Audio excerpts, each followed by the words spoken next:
சங்கடஹர சதுர்த்தி விரதம் என்றும் சங்கஷ்ட ஹரண சதுர்த்தி விரதம் என்றும் கூறுகின்றனர்.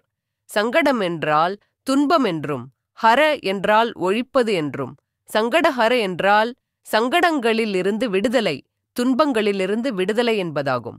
ஜோதிட சாஸ்திரப்படி விநாயகர் கேதுவின் அம்சம்.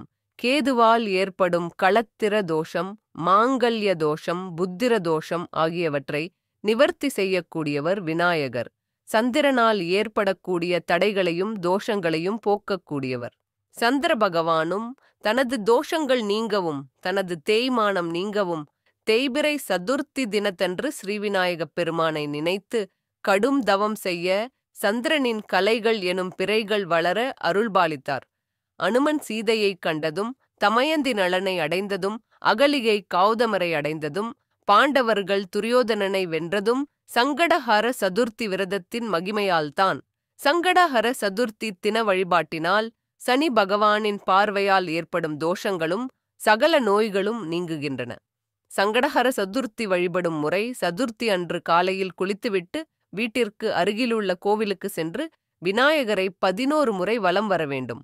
அருகம்புல் கொடுத்து அர்ச்சனை செய்து விநாயகரை வணங்க வேண்டும். பின் வெள்ளெருக்கன் பூவை மாலையாக கோர்க்க வேண்டும். அம்மாலையில் உள்ள பூக்கள் 21 அல்லது 1008 என்ற எண்ணிக்கையில்தான் இருக்க வேண்டும். அவ்வாறு கோர்க்கப்பட்ட மாலையை விநாயகருக்கு அணிவித்து அவரை வணங்க வேண்டும். மேலும் அன்று விநாயகருக்கு நைவேத்தியமாக மோதகத்தை படைக்க வேண்டும். இவ்வாறு செய்வதால் பண கஷ்டம், மன கஷ்டம் நீங்கும் மற்றும் கணவன் மனைவிக்கிடையே இருந்து வந்த பிரச்சனைகள் என அனைத்தும் நீங்கி செல்வ வளம் நிச்சயம் பெருகும். கோவிலுக்கு செல்ல இயலாத நிலையில் வீட்டிலேயே மோதகம், பால், தேன், கொய்யா, வாழை, நாவல், கொழுக்கட்டை மற்றும் சுண்டல் போன்றவற்றை விநாயகருக்கு நைவேத்தியம் செய்து வழிபடலாம். சங்கடஹர சதுர்த்தியன்று விரதம் இருப்பது எப்படி? சங்கடஹர சதுர்த்தியன்று விரதம் இருப்பவர்கள் காலை எழுந்ததும் வீட்டை சுத்தம் செய்து குளித்துவிட்டு பூஜை அறையை சுத்தம் செய்து விளக்கு ஏற்றி வழிபட வேண்டும். பின் அருகில் இருக்கும் கோயிலுக்கு சென்று விநாயகரை வணங்கி வலம் வர வேண்டும். விநாயகருக்கு பிடித்த பிரசாதங்களை நைவேத்தியமாக படைத்து வழிபட வேண்டும். மாலையில் மீண்டும் நீராடி விநாயகரை இரவு சந்திரோதயத்தை பார்த்து வணங்க வேண்டும். விநாயகருக்கு படைத்த பிரசாதங்களை மட்டும் இரவு உணவாக உட்கொள்வது சிறப்பு.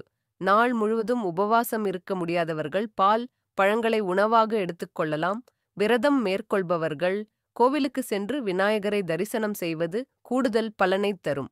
பலன்கள்: இந்த சங்கடஹர சதுர்த்தியில் விரதம் இருந்து பூஜை மற்றும் வழிபாடு செய்தால் 1 வருடம் விரதம் இருந்த பலன்கள் கிடைக்கும் மற்றும் குழந்தை பாக்கியம் கிடைக்கும். திருமணத்திற்காக காத்திருப்போர் இந்த விரதம் இருந்தால் திருமணம் நடக்கும். இந்த நாளில் விநாயக பெருமானை வழிபட்டால் வளமான வாழ்வு கிடைக்கும் என்பது நம்பிக்கை. சங்கடஹர சதுர்த்தி விரதம் இருப்பதால் நினைத்த காரியம் கைகூடும். புதிதாக மேற்கொள்ளும் முயற்சிகள் அனைத்திலும் வெற்றி உண்டாகும். திருமண தடைகள் நீங்கி இனிதே திருமணம் நடைபெறும்.